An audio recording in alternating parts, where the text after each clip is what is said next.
Thank you for the very kind introduction. This will truly be something different than what you just heard. I'm blown away by the speakers here and by the speeches and by all of you. I have to say, I go to a lot of meetings. I talk to a lot of different crowds. I've been going to the wrong meetings. This is wonderful, and I'm extremely grateful. It's a brave thing to invite an academic to speak to a general audience, because generally when you ask an academic what they do, you're in for a long haul. So in the next 3 hours, I'm going to tell you about, no, I'm just kidding. My goal is to make this accessible to you, and that we can all learn something. And I'm going to tell you about my favorite things in science. And just briefly, I'm not going to give you a long CV or bio, but my father's a scientist. I grew up in the science game. My mother writes children's books, so I grew up in the storytelling game. And really, for me, my birth as a scientist was at 6. I asked my dad what he did. He told me that he was a physicist. I said, that sounds cool, I want to do that, because I was a young child who wanted to be like his dad. And he said, no, you don't want to do that. The natural world will be figured out eventually and soon. You want to understand something really mysterious. And I said, like what? And he said, that thing in your head, your brain. And I had actually never thought about the fact that my brain was in my head before. And since that day, whenever I meet a child, I always say, where's your brain? And I make them point. And it's an important thing. And today we're actually going to spend a little time on that fact and why it's very useful. All right.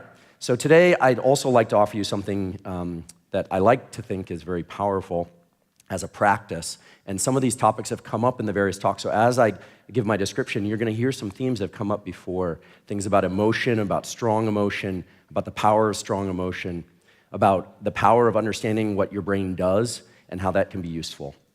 Okay, so the title of my talk is Neurohacking for Massively Accelerated Brain Change. And why is that? So this is the world I live in. I'm a neuroscientist at Stanford University, which, I'm not going to claim any responsibility for this, but by all objective measures is one of the greatest research institutions on the planet. And it's an amazing place because people always are thinking about the future and how to serve humanity. And that's one of the things that makes me feel so honored to be there as a faculty member. So my life, this is me in my daily habitat, working at the microscope or pipetting, mixing fluids and that sort of thing, or lecturing to large crowds of undergraduates or medical students, teaching them neuroanatomy and things of that sort. I love this job. I feel like I was born to do it. And my favorite day of the week is Monday, and always has been. So there you go. So the world, that's how I feel, and I appreciate the support. And I think that's what we're all looking for. So my world is one of genetics, big pharma. I consult for a number of biotech companies. We're interested in medications, FDA trials, all that stuff that, frankly, is wonderful because it's based in some important things, which are the reason I went into science is about facts, not opinions. It's about truths, not trends. So unless I stop today and tell you some otherwise, I'm going to be distilling down a number of facts. Factual science, laboratory science, I'd be happy to give you the references if you'd like them. But I'm not going to go into everything. The problem with all this is that it's very slow, right? It's slow. We're all waiting eagerly, patiently, in some cases desperately, for important treatments for disease or for ways to better enhance our life through our brain science. And it's slow, and we're impatient as a species, which is a good thing. Because you also have this thing, which isn't about how the brain works, but neurohacking, which I call how to work the brain. Okay? So I think that's why we're here. We want to understand how to better work our brains.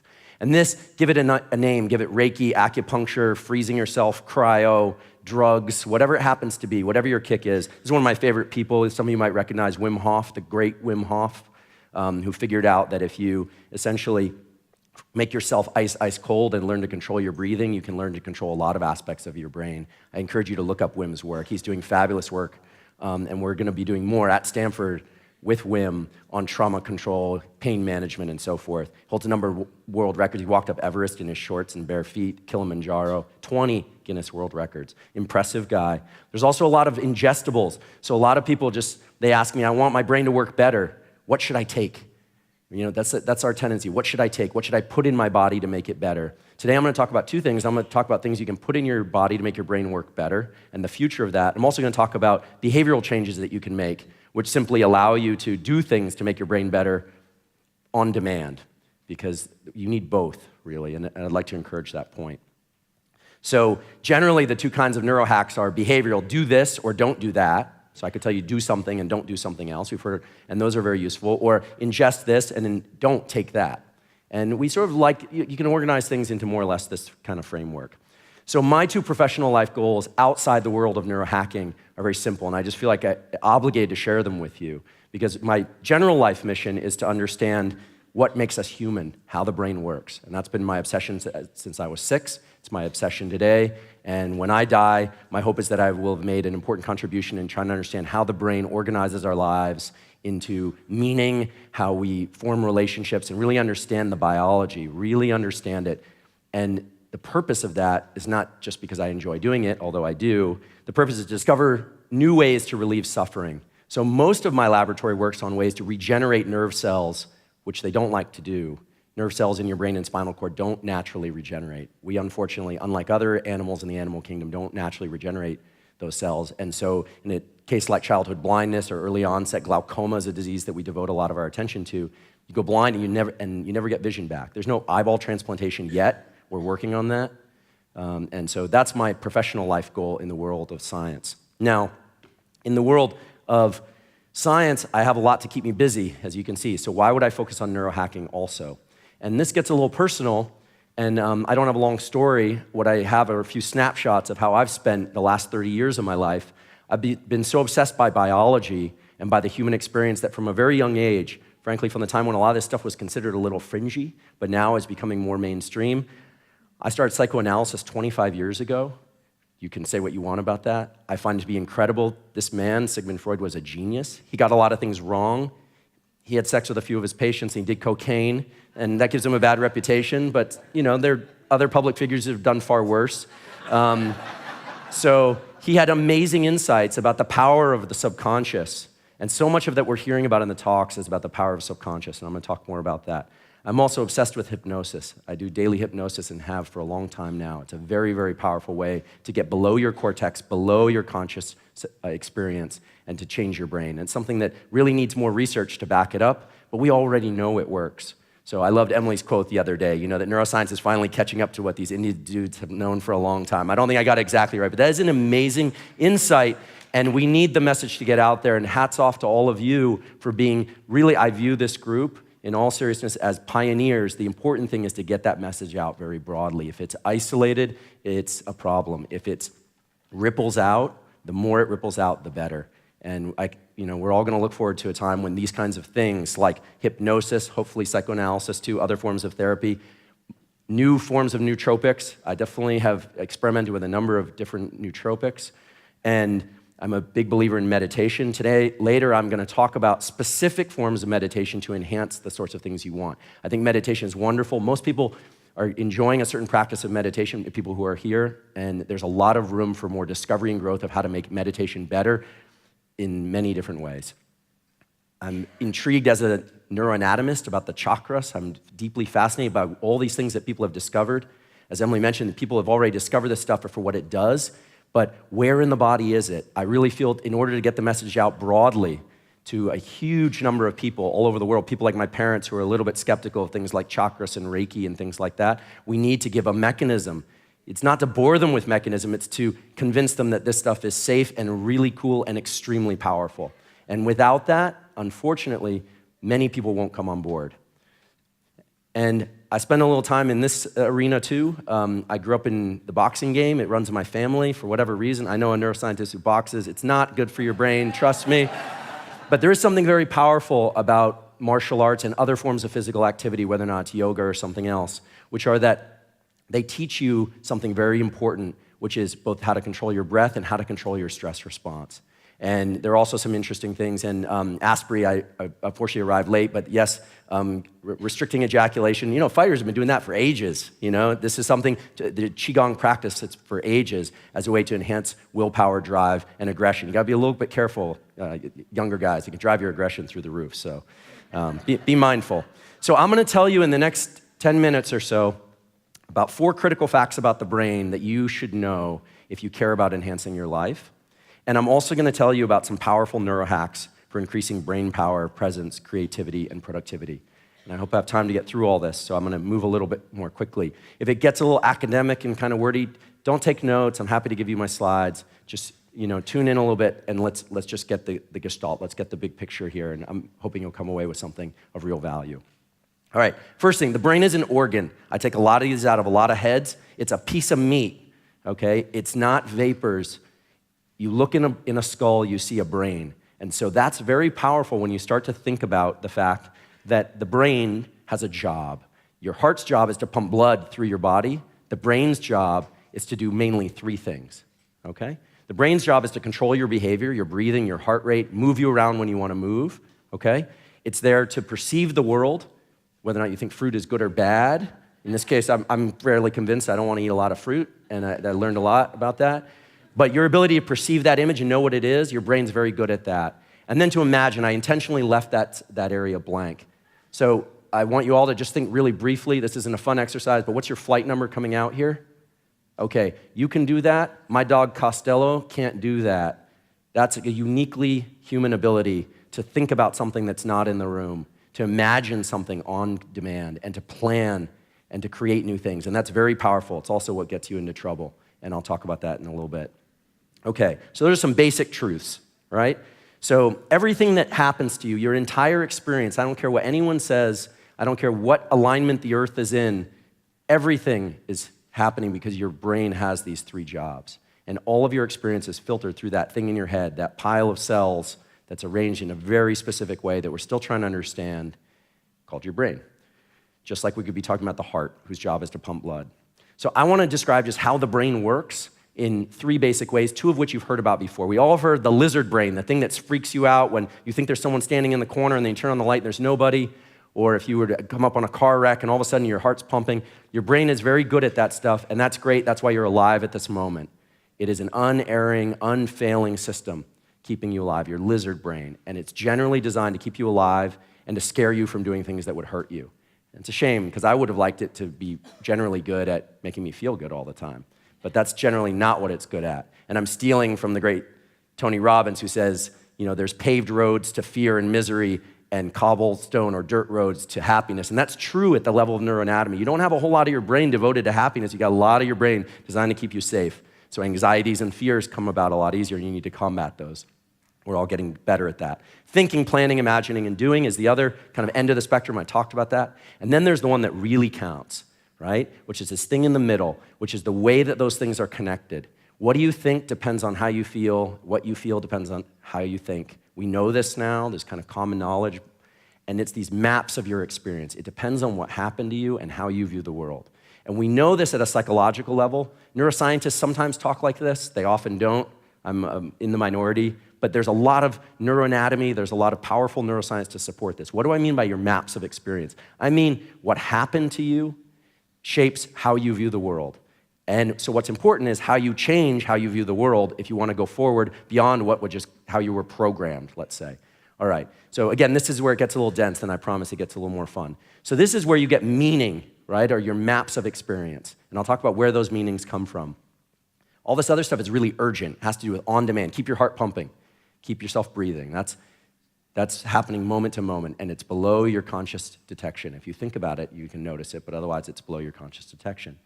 And then there's the stuff that is really why you're here, if you think about it, which is your future and evolution. So where you get meaning is super important. If meaning is what gives all your experiences their significance, right, and they're these maps that I'm talking about in very vague terms, what are those about? And we've heard a lot about them. We heard a great talk yesterday, or the day before rather, about how you can take fear and then change its meaning and turn it into something powerful, right? So that's exactly what I'm talking about. But that was something that, as an adult, that she did, right? So why fear? Why do we have fears? Why do we have trauma? Why do we have shame? And here's the stinger. It was all set up for you in your youth.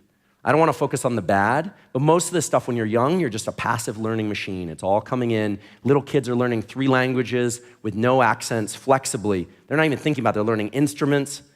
Someone asked a great question the other day at the workshop. Wait, now I know I want all that stuff. How come it's so much tougher? And there's a lot of biology that I'd be happy to tell you about that explains why that all shuts down after these so-called critical periods during development. So what happens when you're an adult and you want to change your brain? So now I'm going to get into stuff that hopefully is useful to you. Okay.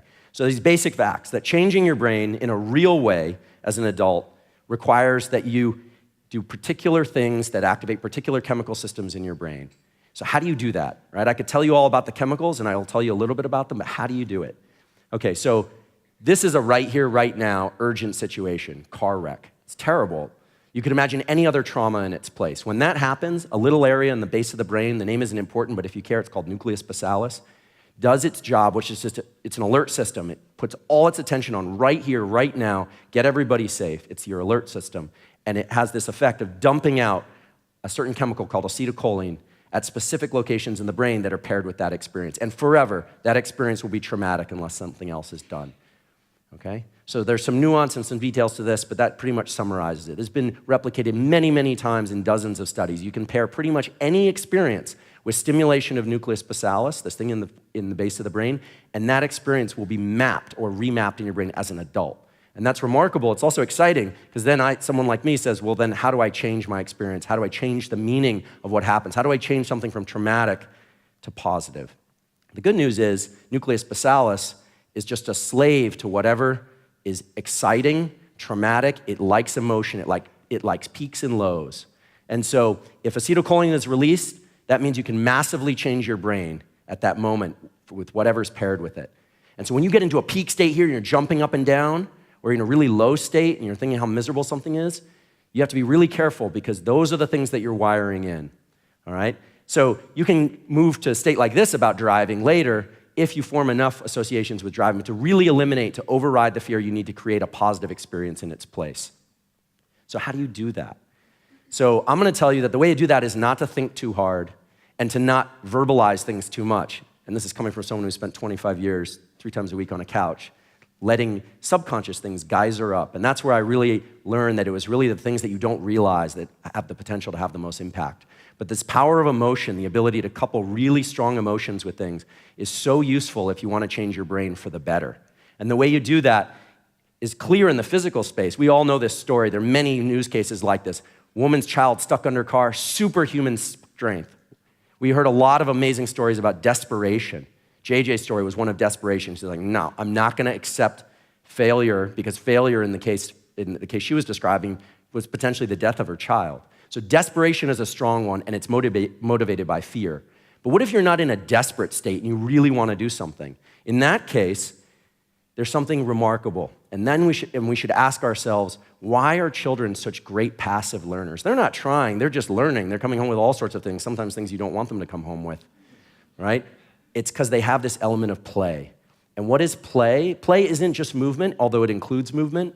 It's giving things everything you've got, but keeping it in perspective. It's that sweet spot of enjoying life and trying really, really hard at it at the same time. It's essentially what we all strive for. And there are these incredible cases throughout history. Famous scientists, because I grew up in a house where people, revered scientists like Richard Feynman, Nobel Prize winner. He's most famous for bongo drumming naked on the roof of Caltech. And he became an amazing artist in his 60s. And he developed all sorts of other skills. And he always had this childlike way of looking at the world. He never let himself get stuck in his ways, never became a curmudgeon, and a remarkable man. And that's something that if you come away with nothing else, I encourage you to do that. You want your brain to change, stay light, stay loose, but give it everything you've got. It's tough, right? It's tough. All right, I'm gonna speed up a little bit here.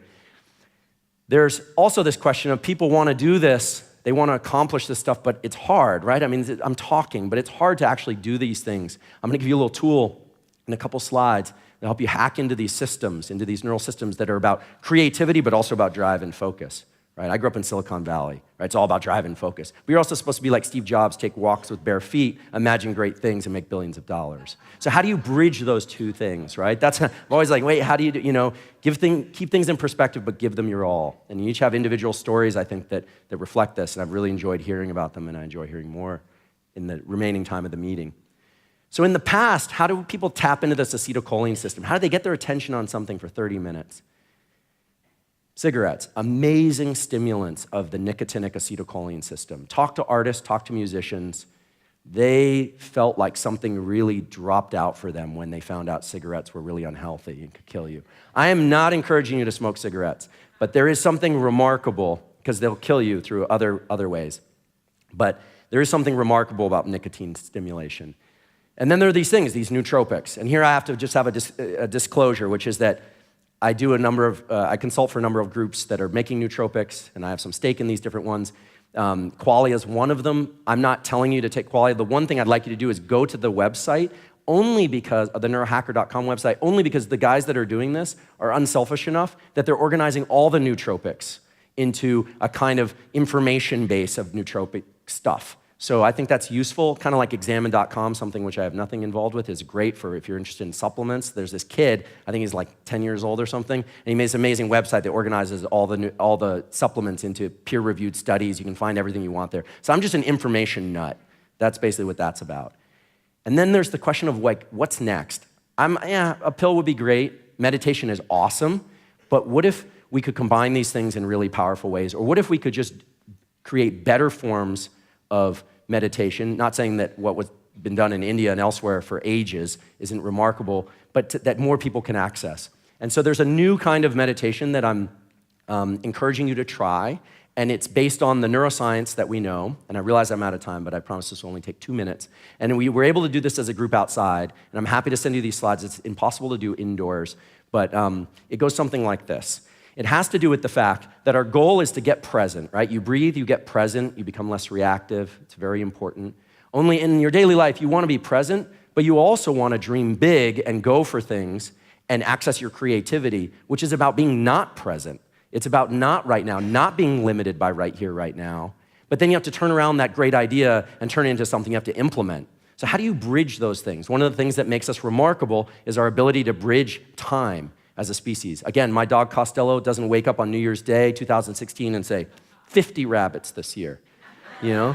That's what makes dogs so present, and that's what makes us so neurotic, is that we leave this space, we go elsewhere, but leaving is good too, because leaving is the reason that Steve Jobs was able to create objects that didn't exist before, like the iPhone, that we're all such a slave to now, right? So, how do you do this? So there's 3 kinds of general themes of meditation. I'm not an expert in meditation, and then I promise I'll wrap up, which is the first thing you want to, what I recommend just trying. Try it and let me know. Send me an email, let me know how it goes. Is one meditation, very short, 5 minutes, where for one breath, you close your eyes and go internal, and you get behind, and some people call it the third eye, right? I'm gonna get the language wrong, but we all know what we're talking about. You get inside your breath.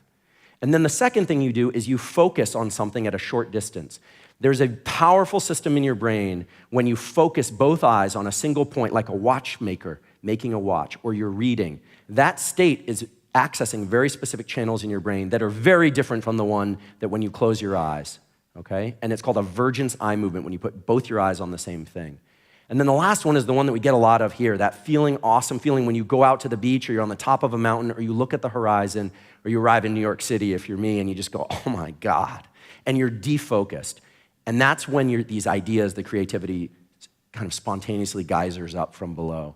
But then you have to get back and you need to get to work on something. And so what's been very powerful, and we're putting patients through this, or subjects in brain imaging, is this way of accessing all these different brain states is really about accessing different notions of space and time, trying to get access to your whole brain.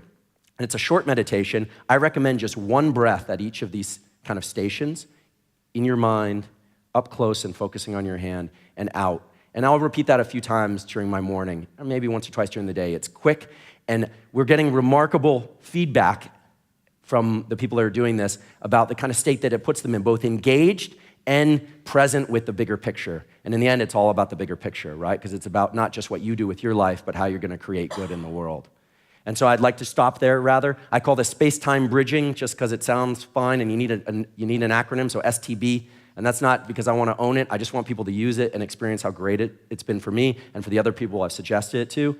And then if you're interested in some of the other stuff that I'm doing, in 2017, there's going to be some more information coming out about how you can use these primitive states, either fear or, I prefer, positive states, in order to change the way that your brain works for the better. They're going to yank me off stage any second, and Mia's pretty fierce, so I'm going to go now. So thanks so much. I really appreciate your time. Thank you.